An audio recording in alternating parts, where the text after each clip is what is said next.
Most automation projects don't fail because of the technology. They fail because of how they're designed and delivered. On paper, the project looks successful. System installed, everything running, signed off. But 6 months later, downtime increases, fault finding takes longer, engineers avoid touching the system. That's when the real problems start. Most automation projects don't fail on day one.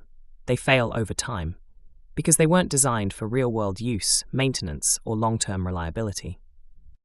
So what are the biggest causes of failure? Number 1, unclear scope. If you don't clearly define what the system needs to do and how it should perform, the project drifts. You get scope creep, delays, and compromises. Number 2, overcomplicated design. Some systems are built to be clever, but in reality, they're hard to understand, hard to fault find, and dependent on one person. Complexity equals downtime. Number 3, no standardization. Every project is different code, different panels, different layouts, so engineers waste time figuring things out instead of fixing problems. Number 4, poor panel design. If the panel is unclear, wiring is hard to follow, labeling is inconsistent, layout doesn't make sense, everything takes longer, especially under pressure.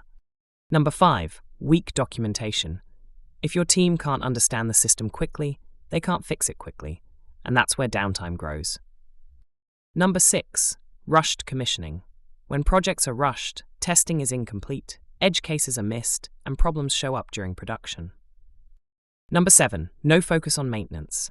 Many systems are built to work on day one, not to be maintained for the next 10 years. So how do you avoid these problems? Define clear requirements. Know exactly what success looks like. Design for maintainability. Make systems clear, structured, and easy to work on. Standardize everything: PLC code, panels, documentation. Prioritize good design, not just delivery. Good design prevents future problems, and work with the right partner, one that understands real-world operations, not just theory.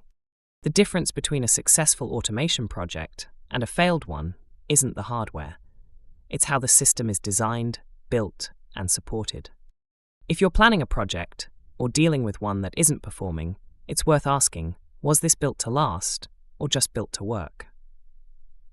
If you want systems that are reliable, clear, and built for real-world use, that's exactly what we do at Stratos.